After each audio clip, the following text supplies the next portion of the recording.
Welcome to another segment of provocative conversations destined to provoke further thought and spark greater questions regarding God, church, and the religious establishments of both the past and the present. I am the proud heretic, Mr. Provocateur himself.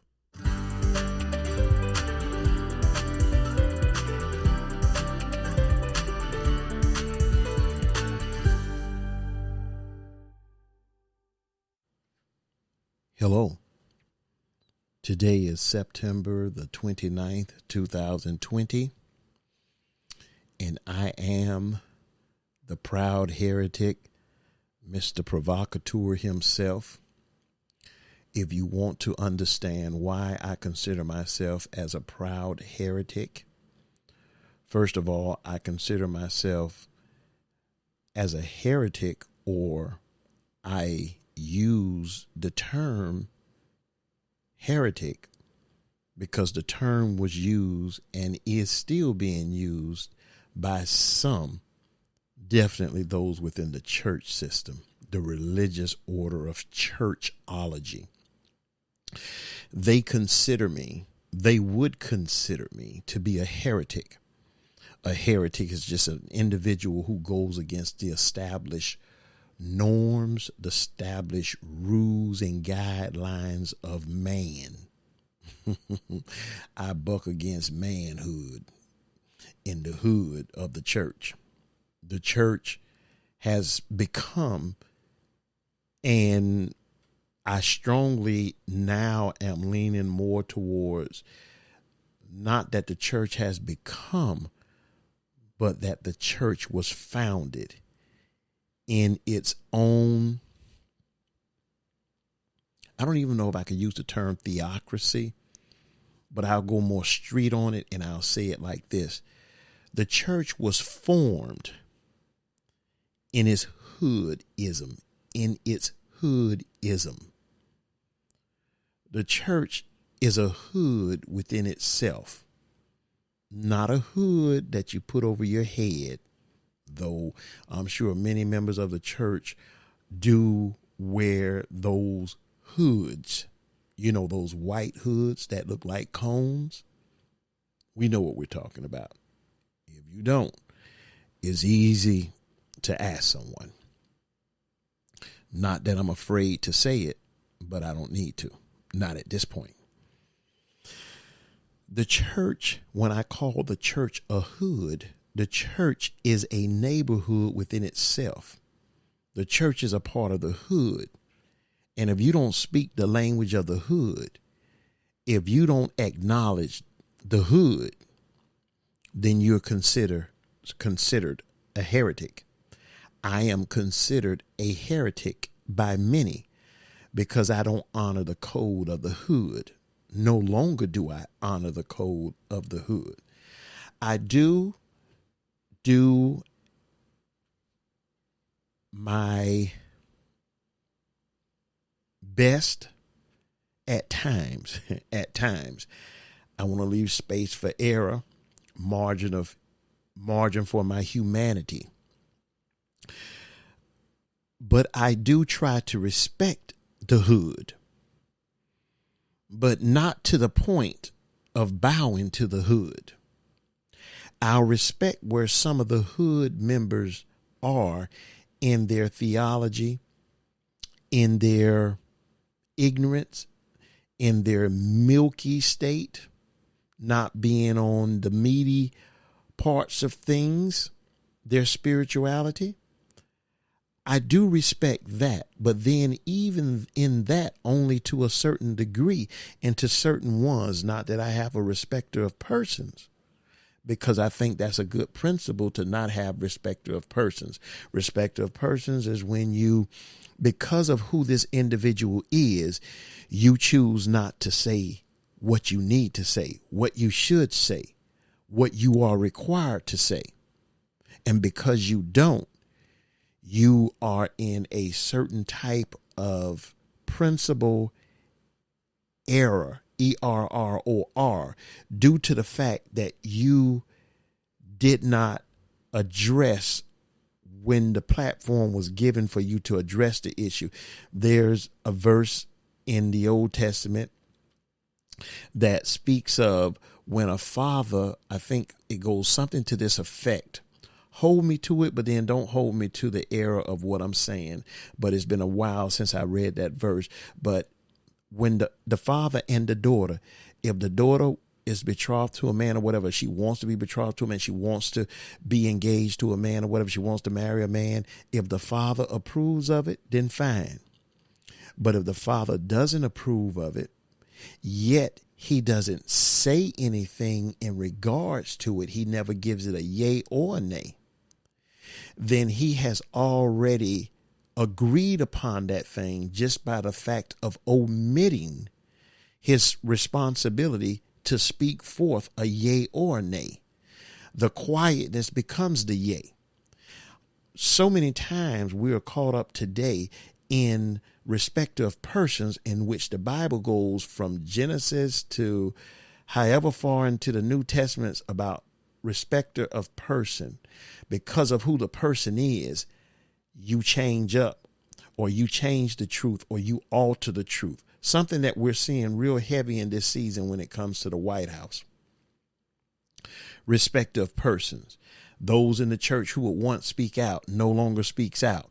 Why? Because of who it is, because of his power, because of his authority, because of his influence. So now we don't speak out. Now we don't speak forth the oracles of God, not so much the written oracles of God, though there are great principles there. I'm speaking the oracles of God in the sense of the universe, in the sense of principle. Don't get scared when I say universe.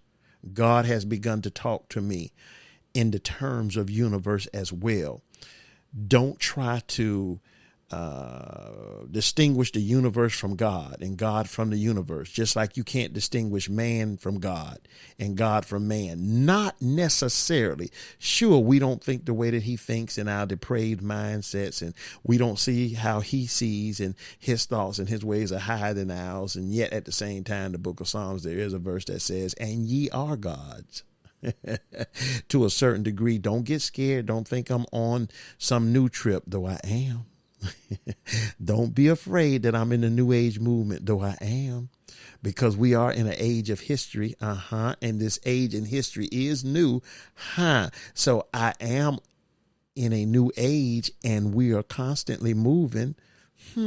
So technically I am in the New Age movement.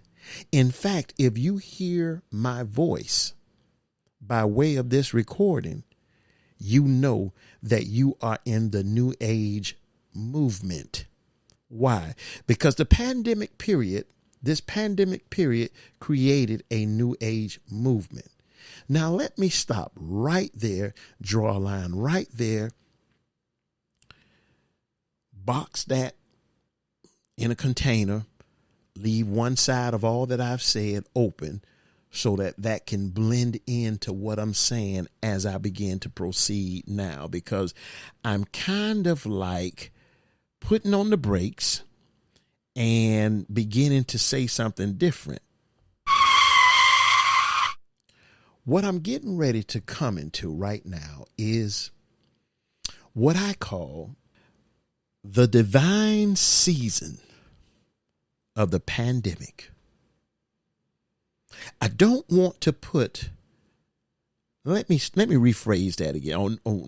Let me repeat that again. The divine season of the pandemic. The divine season of the pandemic. This is my introduction into the divine season of the pandemic. I don't want to put a year upon this season, because this season did not start in this season. This season was in the making all along, bringing us into the period, the season that we're now in. All seasons build upon the other.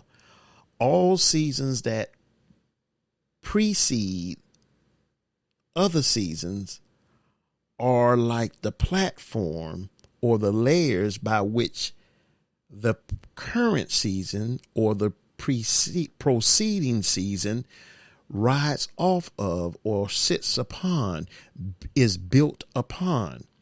I don't want to necessarily put a year on this, because being that this is a pandemic meaning that it was worldwide, I will go into some of these definitions a little later on in one of these recordings.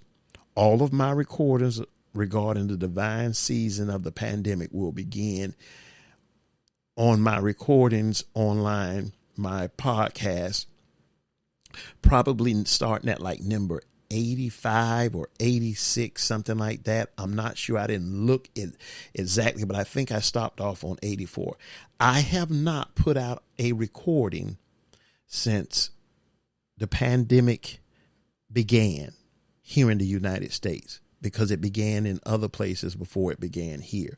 Or was it already here and it was occurring and we didn't realize it or establish it as such, and we don't know when it started? But in any direction you want to go with that, the pandemic, the sickness and the deaths began overseas before it came to us. And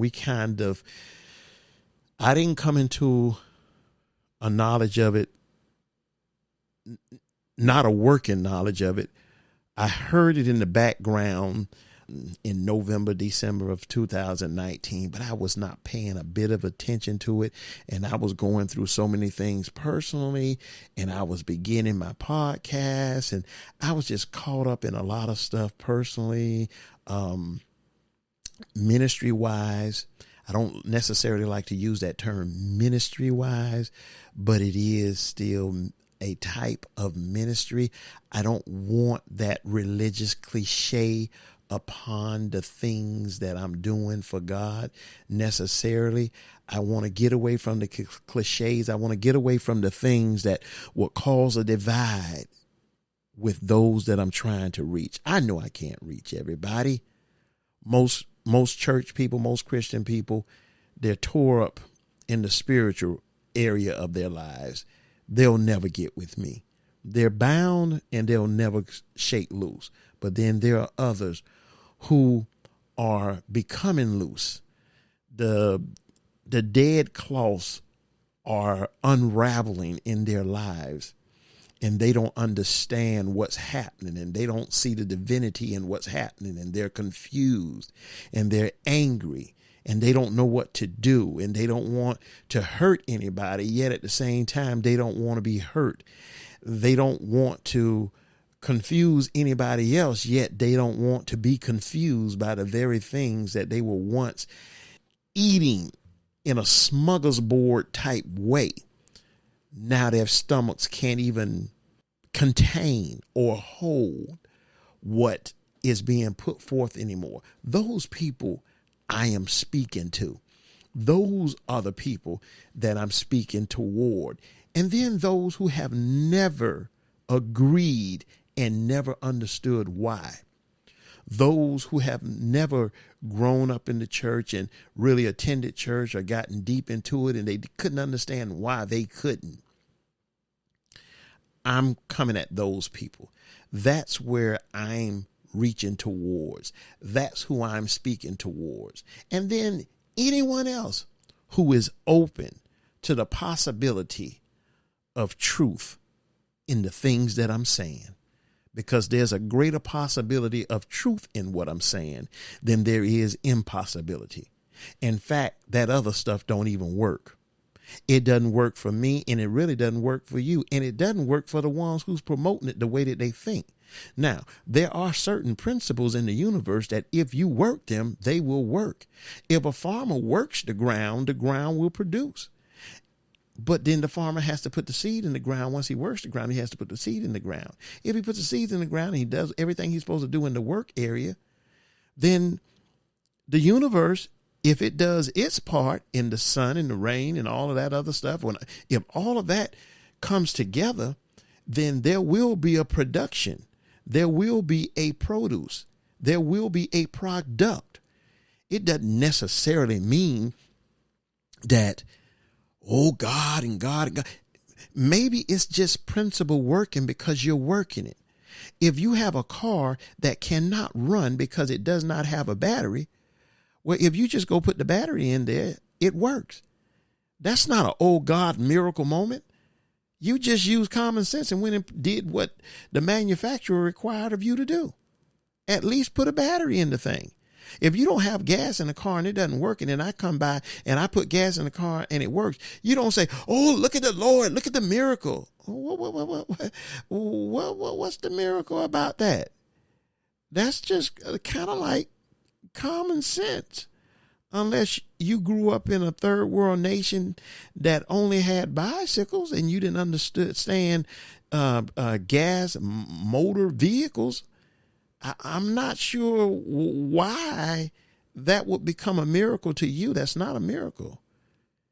It's just what it is.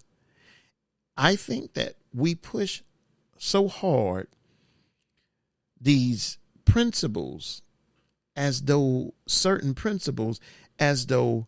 these are the divine. Yes, it is divine in the sense that God is working in all things, and God orchestrated, designed all things to work in a certain manner. But just because a thing works for you, because you're just working the simple principle of it, doesn't necessarily mean that the blessed hand of God is upon you and you are the anointed one to now dictate to the world how it goes. You really didn't tap into God. You tapped into principle.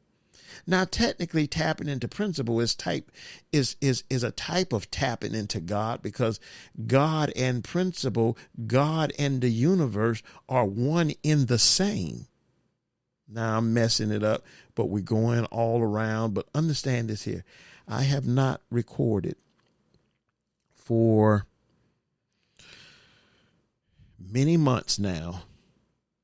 No new recordings. The last recording that I recorded was the last recordings leading into tape number maybe 79, 79 or 80 through 84. And it's the different dispensations. I forgot the way that I named it, but it's dealing with dispensational periods. That was the last recording I recorded, and I actually initially recorded that maybe in August of 2019, which was over a year ago. Anything else that I've recorded had to do with me fixing up things, but not recording anything. So now that we are in this period that we're in, the divine season of the pandemic, this is my intro. This is my introduction into the divine season of the pandemic. The divine season of the pandemic. I, again, came into the knowledge, personal revelation of what was happening in March, around March 17th or March 18th.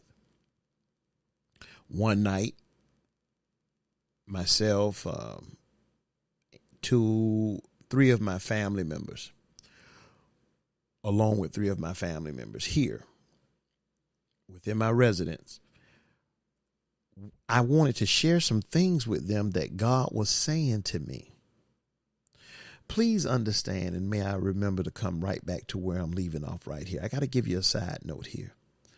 So often you will hear me say what God is saying to me. I'm speaking from my heart. I'm not speaking from anything written down. I'm speaking from my heart in all that I'm saying. I didn't rehearse anything. I didn't dry run anything. I'm just speaking from my heart. I'm speaking from the hip. I'm speaking from that renewed state of me. I'm speaking from that most genuine place within me. I say often how God speaks to me and how God is speaking to me. I don't know how to word it any differently at this point in stage in my life. Oftentimes I ask, God, is it you speaking, or is it me speaking as you, because you are you, yet at the same time you are me, representing you. You are in me, representing me as you, me as a reflection of you. Is it that you and I are so one in the same that at periods and moments in our spiritual divinity, we speak the very thing that the other is speaking? Do we become so one with you, God, that we are just right there as you?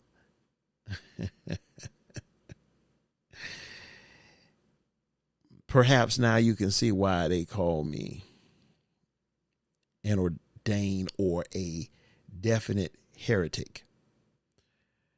I delve over into thoughts that most people will never delve into because they'll never have that itch. They'll never want to walk that edge, along that edge that you have to walk to go over into these areas of deeper spiritual thought. So many people are afraid to question God on anything because they've been taught the fear of God rather than the love of God. They're more afraid of his wrath than they are desirous of whatever revelation he has for them. Wrath over revelation, I choose not. So you will hear me say throughout this set of recordings, I don't know how many recordings it will be. It will behoove you to listen to every one of these recordings, but because these recordings came from a deep place of hurt, a deep place of personal pain. They were birthed within me, birthed for me, by him, by it, however you want to refer God or what God, who God represents to you. They were brought forth from that place, that deeper place that I can't even find words to describe. I did not want to hear these things. I did not want to speak these things forth. I was needing help with what I was going through. But instead, God gave me, instead of him giving me what I was desiring, like, God, talk to me about me. Talk to me. Tell me something about me. God, I'm ready to just end it all. I'm ready. Literally, I'm ready. Lord, I'm there. At least I feel I am.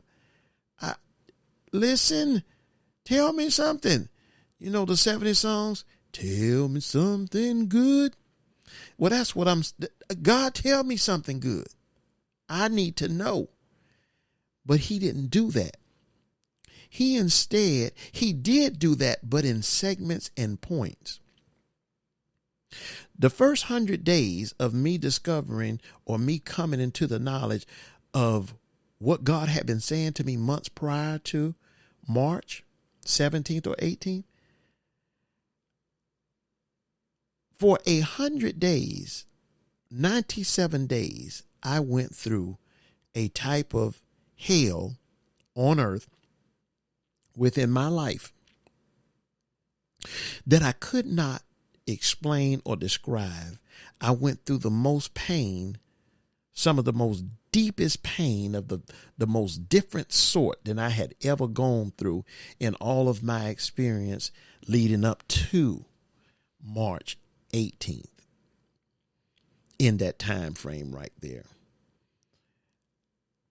The last thing I wanted to hear was God telling me something about what he told me about. I was not interested in knowing this stuff.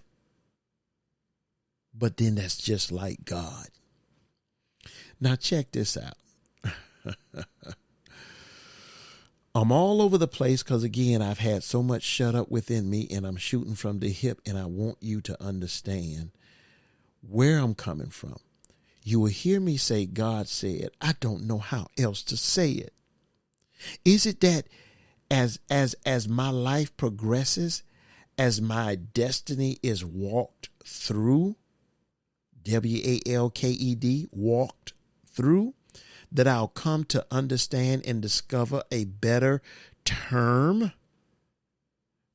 terminology for God saying? I'm not sure, but I'm open to whatever is there. I want to be as precise. You know, the Bible talks about, for we only know in part. And I know people say, well, how can you say the Bible, when you discredit the Bible? Well, I don't necessarily discredit the principles of the Bible. I discredit a lot of the wordings of the Bible. Why? Because when you see stuff like slaves obey your master, what is you talking about? What are you talking about? That's why, you know, when the church begins to push that, you know, I have certain terms or certain recordings that I use to speak to those incorrect things that I feel are incorrect, the way that the church pushes these things, and which is why I have a problem with religion. I have a problem with church, you know, and that's why it's verses like that. Slaves obey your master. Slaves obey your master. We're in a divine period right now where I'm going to speak some things regarding that. May I remember to speak on that, God. Slaves obey your master. That's the religion. That's the Christianity that so many have embedded within us, within our consciousness, within our conscience. Now our conscience is responding to that ignorant, foolish talk as though we are being convicted for a right thing. And our conscience is really convicting us of a wrong thing. Why? That's why the Bible says, and if your conscience convicts you or condemns you, then don't worry about it. This is in certain instances, okay, not all the way across the board. This is in 1 John 3 if I'm correct.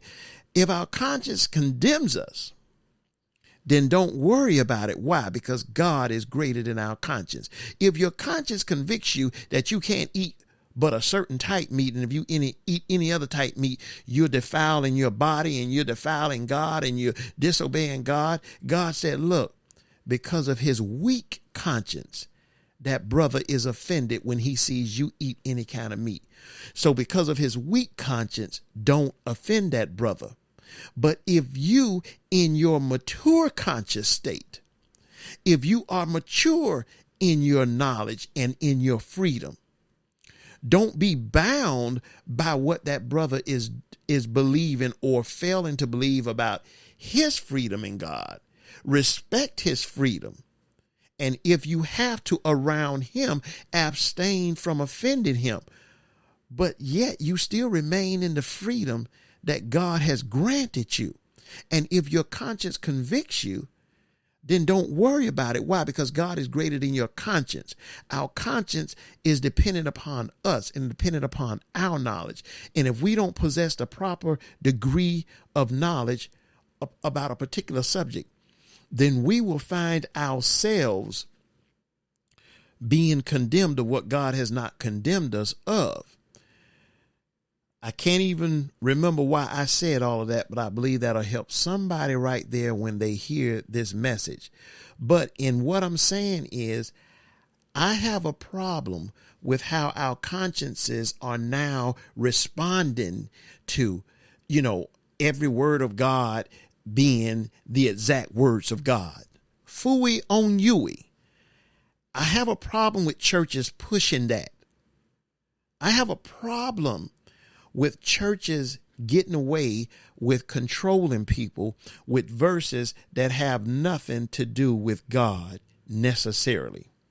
That's why I have this, and you will hear me say this most often.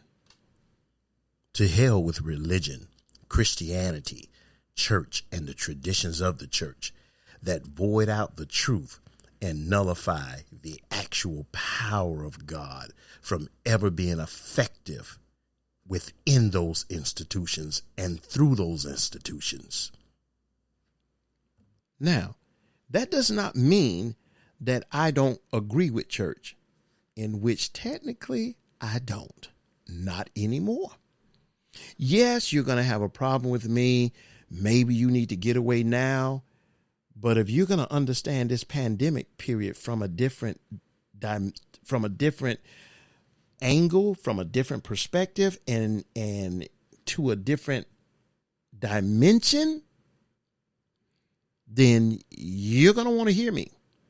But if you don't, hey, may someone else tell you in other words what God spoke to me regarding.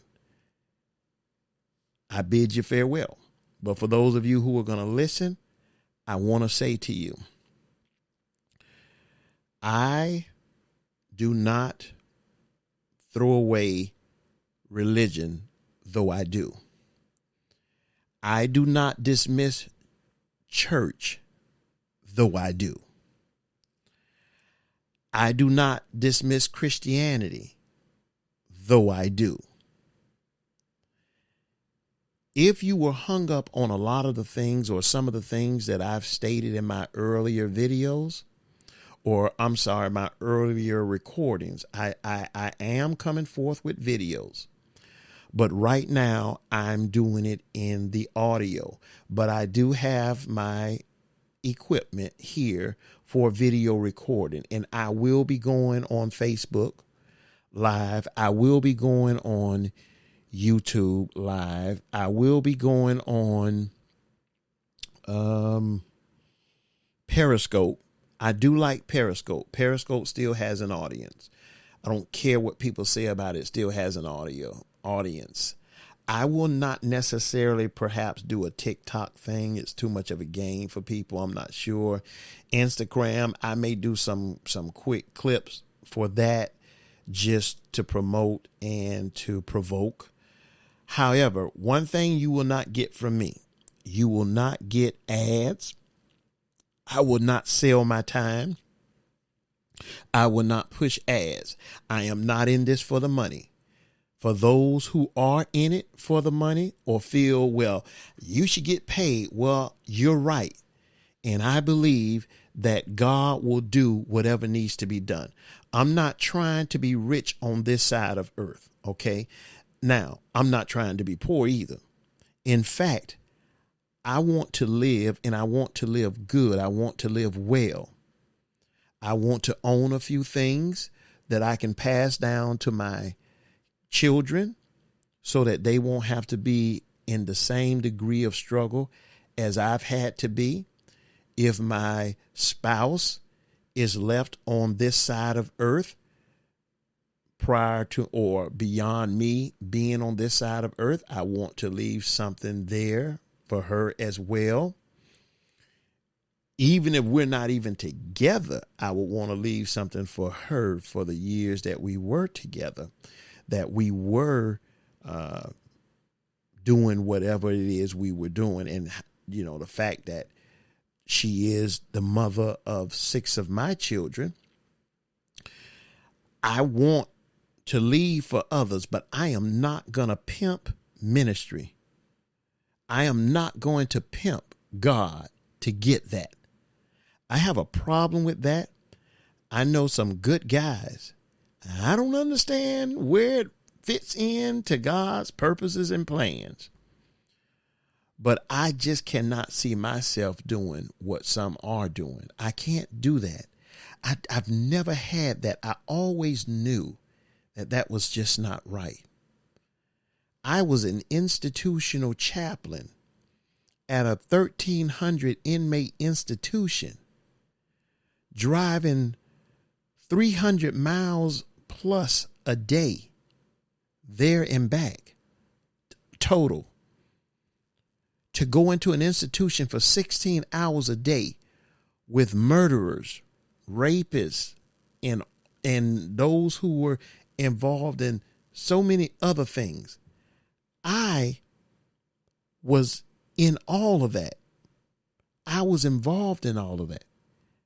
I was there with all of those inmates 16, 18 hours a day, leaving the house 4:30 in the morning, 5 in the morning, not coming back until 12, 1 in the morning, the next morning. I did not get a penny for it. I did that from my heart. Even when I was offered, I think it was between 65 and 70,000. And I said, no, I want to continue to do it like I'm doing it. I want to continue to do it like God has me doing it. This is where I want to be. This is what I said. So I'm not pushing to get what others are pushing. I'm not trying to make money off of this here. I'm trying to get a truth to people. I'm trying to give truths. So you will not have to worry about me when I do begin the live recordings. You will not have to worry about all, how you watch a YouTube video and you have 15 cut segments of a commercial because they're making, the person is making money off of their platform, or the YouTube is paying them to market certain things. I'm not going to sell any of that. If I'm on for an hour, you will see me for an hour. You won't see all this other crazy stuff. You will see me, or you will see whatever I am segmenting and speaking regarding at that time, but you will not have all of these cut-ins. So anyway, I have not recorded for the last now it's been a year, actually recorded. It's been a year. I am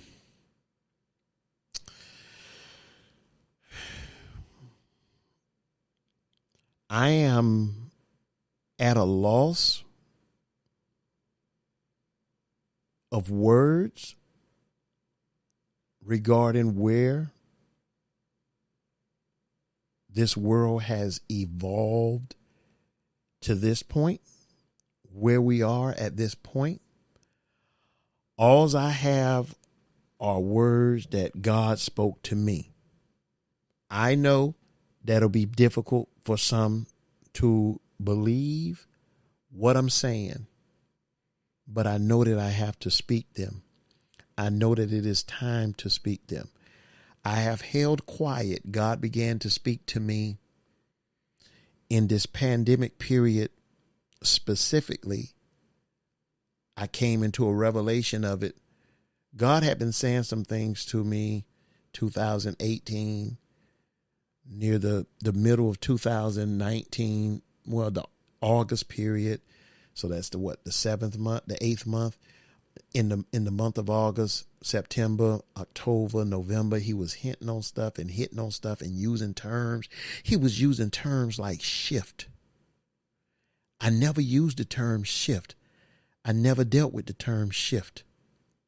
Understand this also. I've not been in a church.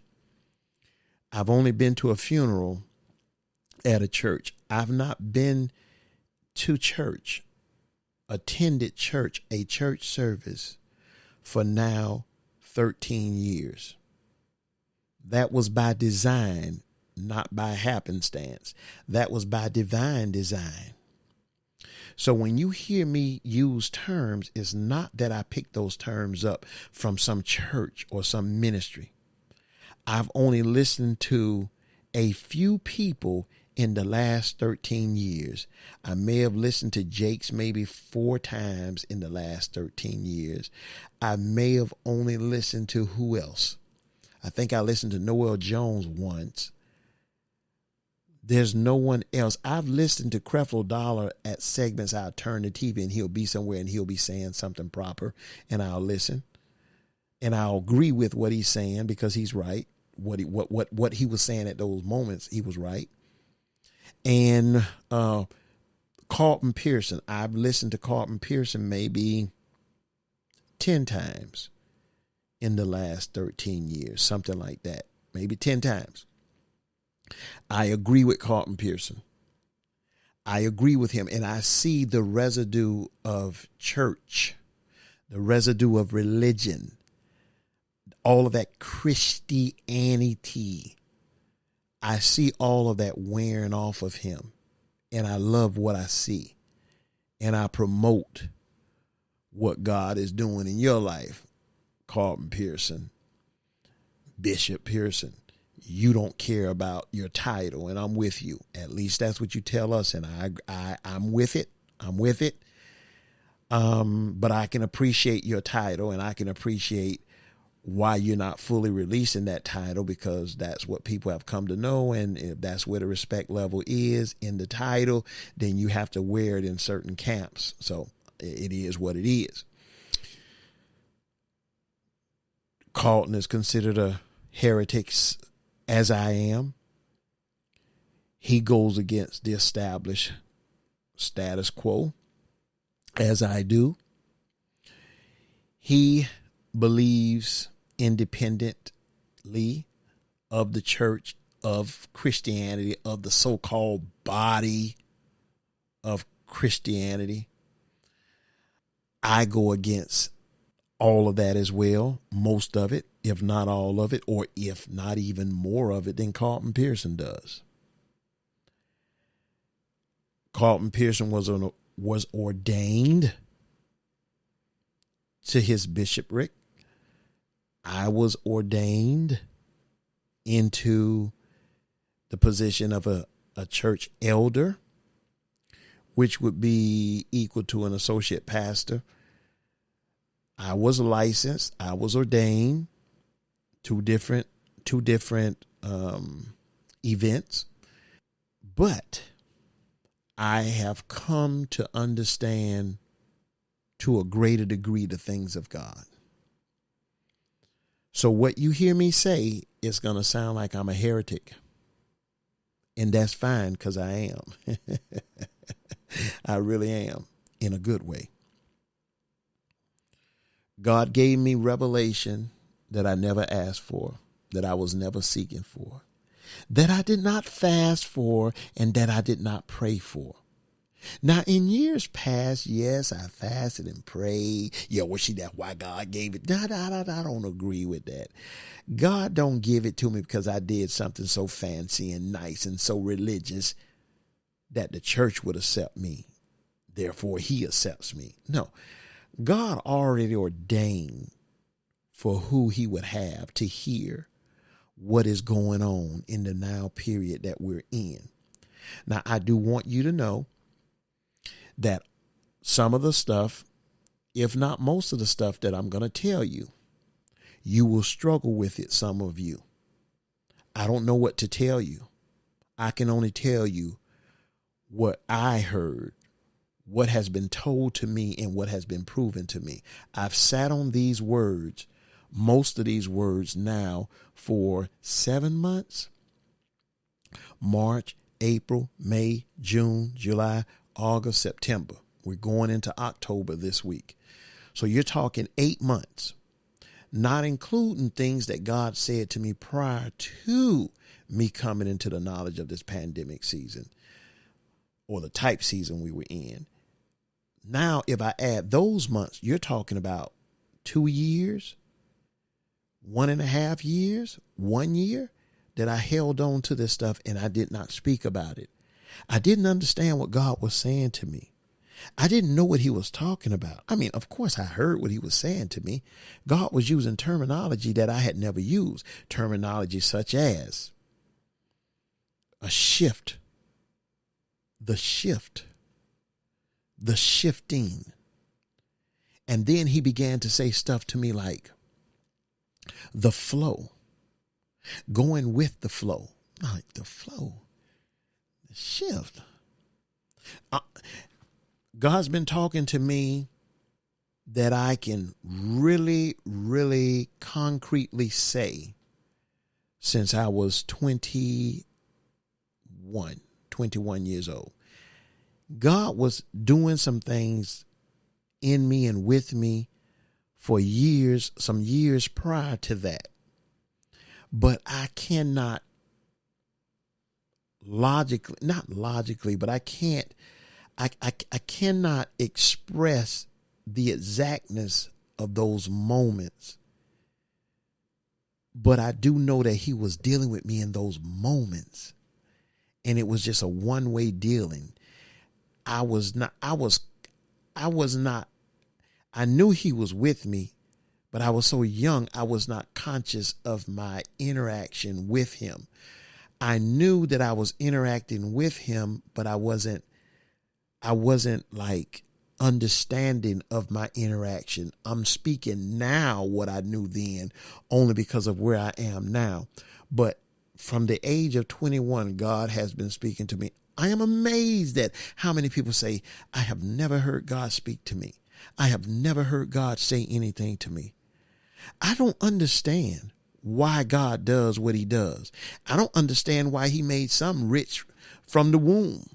And then others of us have to struggle before we own anything significant. Some of us go through our whole lifetime and never come into owning anything.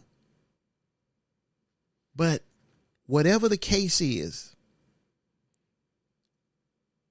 God speaks to me. And I am so grateful and fortunate that God speaks to me, because the hell that I've gone through in my life and the hell that I've inflicted upon the lives or in the lives of other people, not intentionally, but the hell that I've inflicted into the lives of other people, everyone needs to hear from God. I'm not convinced that everyone will, but we all, listen, no preacher, no prophet, prophetess, evangelist, or whoever, especially during this pandemic period, will ever be able to speak enough words to you into your life that will bring you throughout the totality of your destiny walk in this earth realm. There is not enough time, not enough words, not enough dedication within other people that will give you every word that you need that can only proceed out of the mouth of God.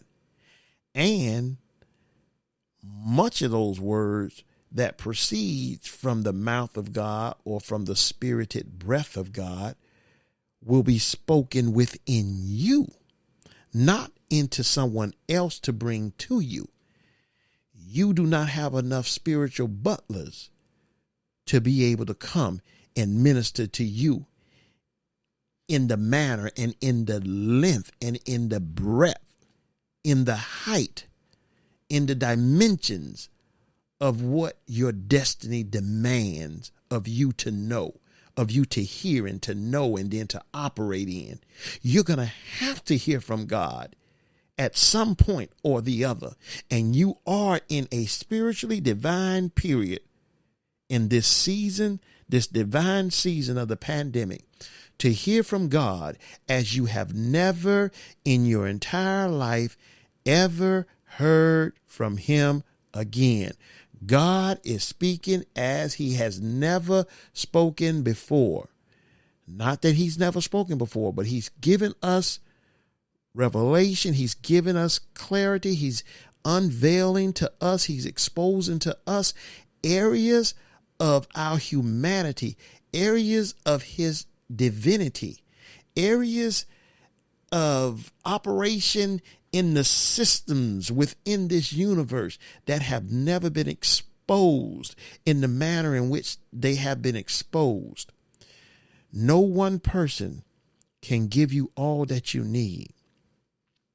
But there are some of us out here who God has enabled, if you want to call it gifted.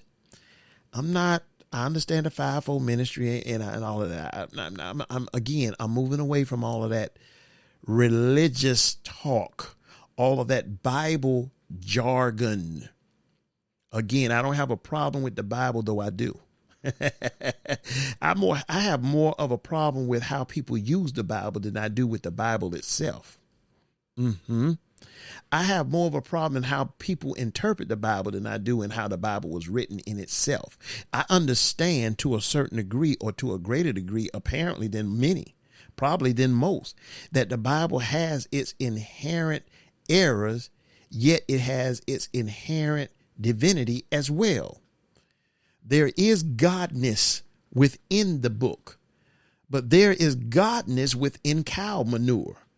There's godness in the way that human beings are able to excrete from their bodies all of the poisons and toxins that they eat on a daily basis or drink on a daily basis. You know, in our excretions, in our bodily excretions, there is divinity. But the fact that there is divinity does not mean that we crown the Bible as God, that we make the Bible as being God alone. The Bible alone. Most have not come to know God. They've come to know religion. Most have not come to know God. They've come to know churchology. Most have not come to know God. They've come to know the Bible of men speaking from their perspective, whether the perspective was twisted or not, regarding God. So now we've removed God. We've moved away from God. We put God on pause, and now we're just listening to the words of men. Well, are you saying that the Bible are the words of men? Well, no, not necessarily, but yes, I am. The words of men did bring forth the Bible. The motives and the intentions that those men had who brought forth the Bible are not as pure as you may want to think. But none of this is my argument. But yet it is my argument. Why? Because I'm going to say some things that God told me that is going to turn your churchology upside down. That's going to mess your religious mind up. And I cannot apologize to you, though I do. I don't want to hurt you, though I do. But I don't want to hurt you, though I must. Maybe, perhaps. It just all depends on where you are in God, in your walk with God, in your divine understanding of God. Remember, one of the recordings I had, the God concept. The other set of recordings that I have out there on the social sites, the podcasting sites, such as iHeart, Spreaker, SoundCloud, iTunes, YouTube, Facebook. I'm lacking on Facebook again, but I am going to pull my game up in Facebook. Just know that, but I'm pacing myself, and I'm trying to be as led as I can in doing everything that I do. But I do have another podcast, maybe like 17 parts to it. Your perception of God means everything. People's perception of God has caused them to remove God and crown the Bible as being God. Things that I'm going to say to you are not going to necessarily jive with the Bible. I was going to find verses for everything that God told me, and it's a lot. And I want to share it, even if you don't listen to it. I want to share it anyway, and I'm going to break it up in different segments because of how he gave it to me. I'm going to break it up in topics, and I'll talk on those topics instead of trying to give you everything that God spread out to me. It's going to be mind-blowing. It's going to mess you up to a degree, and it should, because it was designed to shake us up. We're in a divine shaking right now. But these words are going to definitely challenge you, and I'm glad that they will. But I'm going to break them up. Again, my mind is wanting to tell you so much, and I've been trying for months to pace myself as to how I would do this. And I'm finally at the point of recording, and I want to tell you all and everything, and I'm having to jump around. But as you begin to hear the things that I'm going to share with you, and may you share this with other people. May you share the things that God stated to me with other people. If you don't want to accept it, then don't accept it. But at least put it in your back pocket until God proves to you the validity of it. Now, here's the good thing about it. Much of what God has said to me, as I begin to read it, you will say, that's already happened. That's happening. You're right. I held off because God told me to hold off. God told me, you will know when I want you to do this here. 2 days ago, I came into that knowing. It was something God said to me regarding the church in its place. And the fact that the church has lost its place. It's lost its position. As I was reading what God said to me regarding that, which was on September 15th, I was reading it Sunday, but it was given to me by God on September the 15th. But I was reading it on Sunday, September the 27th. God said to me, it's time. It's time to start the recordings. As I was reading it, it's time. And then I came out to my recording studio and began to prep everything to begin recording for the first time after over a year. But here I am. So when you begin to hear me talk, understand I'm going to be saying God said, God said, God said, not because I want to be religious, but because I don't have any other terminology for how to express it. I can only express it in this manner right now. And some of it I can only speak metaphorically because I can't wrap my intellect around the spiritual richness of it all. And that's all I can say. But it is what it is. Please turn people on to what I'm getting ready to speak. I will do my best, and I have done my best to lay all of this out that God has stated to me. I'm not one to tell you what God said to me necessarily, at least not in the depth of what I'm getting ready to begin speaking and regarding. I'm not one to say to you, well, God said, and I'm just talking to you. Now, maybe if we're walking and talking, I may say God said, and I can't show you anything in writing or whatever. I don't write anything down. I type everything down. When God gets ready to speak to me, I go to a computer and God can sit there and speak to me 5 hours, 6 hours, 7 hours, 8 hours, 9 hours straight. You say, come on. Well, I don't know what to tell you, fella. I don't know what to tell you. That's all I know. That's all I know that's the only way I know how to express it. It's too spiritually rich to even intellectually express. Paul said, I saw things that I'm not even able to put man-sized words upon it. I can't even express it in human terms. It's just so rich. I don't know what to say. I think the way that it works with the human psyche is that your tongue is only able to articulate that which your mind can first wrap itself around and instigate, or be instigated by some greater thought, some outside experience. Your tongue can articulate what your mind cannot intellectually investigate or be instigated or instigate. Some people don't go further into revelation because they don't allow themselves to think beyond a certain point.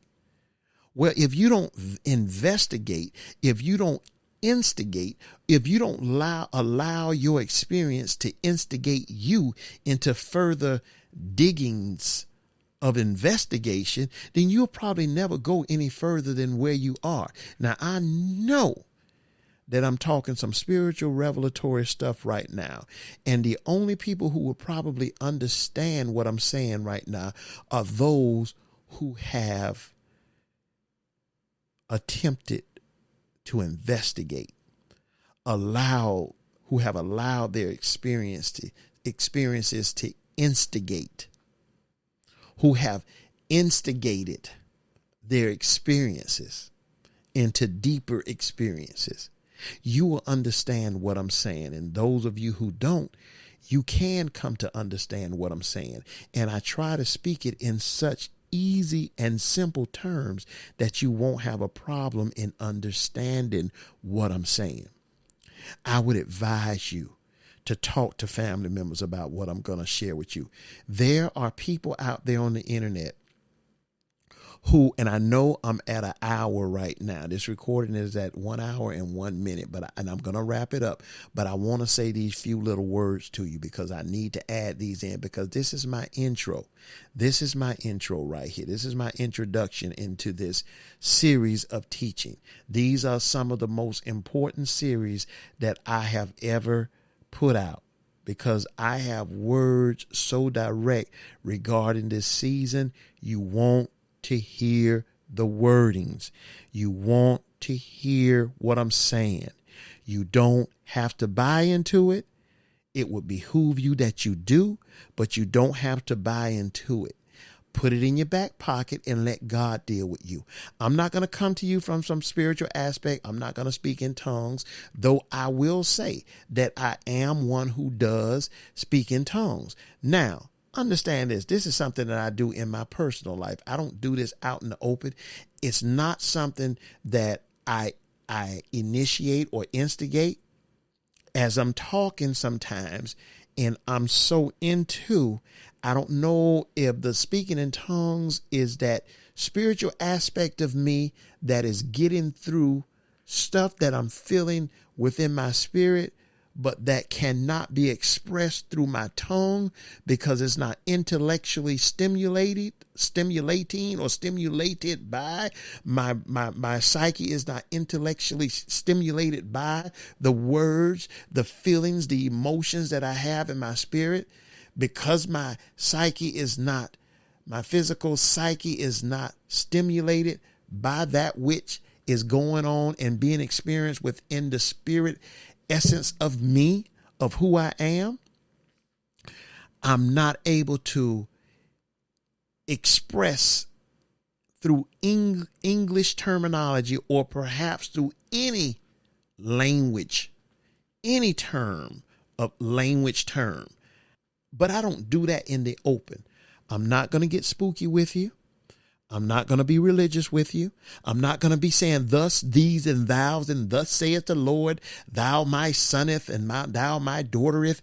I don't care about none of them terms. Listen, I have dissected that word so many times over and still don't know it.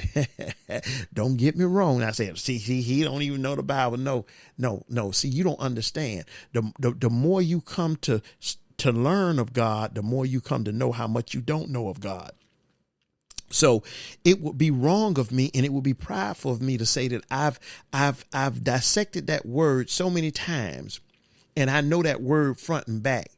No, the more you learn about the word, the more you learn you don't know about the word. There are layers into that book. Why? Because the hidden things of God, the secrets of God, those things are there, but they're embedded, because what you have on the surface are man's words. But what you have in the divinity of those words or man's recordings are God's spiritual truths. But those spiritual truths are layered in such a way that if you don't ever tap into the heart of God, the wholeness of God, the depths of God, all you will be speaking are man's terminology. And that's what splits churches: man's terminology, man's understanding, man's perspective. You're only getting what they wrote on the surface, because many of them were not even in tune to God. All scriptures given by inspiration of God. Well, God inspires a whole lot. He inspired Joseph's brothers to do what they did to Joseph. He inspired Judas. Even Jesus inspired Judas to sell him out. He inspired. God inspires. God inspires all things. I know that may be a problem because that tends to say God inspired this pandemic season. Hello, you own something right there. We're going to test that. We're going to test that. We're going to test that. We're going to see what we come up with. But you want to share what is being heard. Forget going to my other recordings. Don't go to the other podcasts. Listen to these podcasts. Let these podcasts from this series of the divine season of the pandemic, let these podcasts speak to you. If you choke on my language, if you choke on my theology, if you choke on my approach or my presentation, if you choke on my past, if you choke on my present, if you choke on my blackness, if you choke on whatever, lay all of that aside and just listen to what I am going to say in regards to this pandemic season. And I believe that you will agree on more than what you initially disagree on. Initially, we tend to disagree on a lot, but then we come to agree on much more as we grow, mature, as we see things come about. I'm here to tell you, we're in a divine season. We're in a divine period in history. We're in a divine season. We have crossed over into another dispensational period in time. We are in a new dispensational period in time. Everything that we once knew is no longer. Everything that we were once accustomed to is no longer. Everything that we once worshiped is no longer. The lifestyles that we had at one point is no longer. Even if you still see people still trying to live those certain lifestyles, every lifestyle has been challenged. Whether you're a police officer, you know this to be so. Whether you're a medical in the medical profession, you know so. Any type first responder knows that the way that we once worked, the way that we once operated, the way that we once thought, we don't think those ways anymore because since this pandemic season, it's changed everything. Whether you in the economic arena, you know what I'm saying to be so. Whether you're in the legal system in any level, you know it. Whether you in politics, you know it. It doesn't matter what market you're in, whether you're in the educational system, you know it. And whether you're in the church realm, the church system, because that's all church is a system. I'll prove it as I begin to talk. You know it to be so. You don't agree with it. You don't approve of it. You're fighting against it. You're rejecting it, but it's still so. You still know it to be so, that nothing is the same anymore. And guess what? I am here to deliver to you that God said that it will not be the same. We will not go back to the same. What we have left, what we have departed from, we shall not be able to return. We will not be able to return and continue as usual. Now, that does not mean that people won't continue to do some of the same things that they were doing, because we'll see a certain amount more of all of those things only because we're in the process of moving forward. The children of Israel, they were constantly in the process of leaving Egypt. Yes, physically they left Egypt, but mentally and spiritually, Egypt was still in them. They were still making golden calves on their way into the promise. They were still believing in the other gods of the Egyptians, even beyond Egypt. They were still saying, I wish we can go back. They still want to go back. They had some of the same practices of Egypt still within them. So you're going to see people, even though God has moved us into a new dispensational period of time, you're going to still see people still practicing some of the same things that they were practicing before the pandemic season manifested itself. It does not mean that what I'm saying is not true. What it means is that it is all exactly how God purposed it to be. It is all in direct line with what God purposed it to be. You're still never going back to what once was. So please open yourself up, discipline yourself to get what I'm going to share with you in these recordings. I'm going to give you from my heart. I'm going to pour from my heart. You will not get religion. You will only get that part of me that cannot be separated from the God that is in essence of me. I of him. In me. I in him. You're going to get that blend because that's just what it is with humanity. But understand, I want so little of me involved in this here. And I believe that God will help you to appreciate these recordings, because these recordings did not come easy. In the lengthy period of time that it took for me to prepare for these recordings are humbling. What I had to go through and what I'm having to go through regarding these recordings, regarding these messages that God has given me, regarding the call, the purpose, the predetermined purposes of God regarding me, the price that I'm having to pay. Not like I'm having to pay a price that you all aren't having to pay for your destiny, for your purpose, for the determining factors of your life as well. But I'm just saying all that I'm having to endure as a good soldier to get these messages out to you in a pure and hopefully, prayerfully unadulterated state, in a state that is as pure as I, at this point and stage in my life, can possibly give you.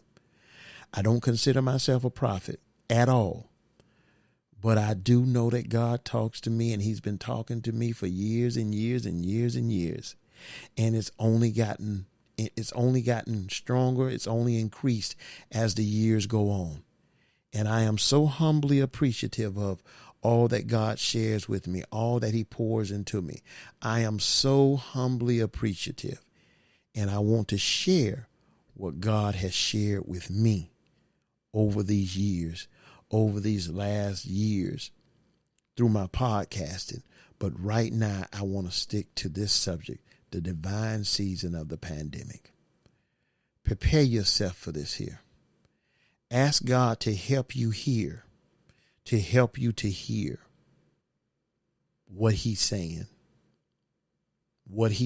through me. Please, for your sake, hear it, run with it, investigate it. Let's move on to the first one.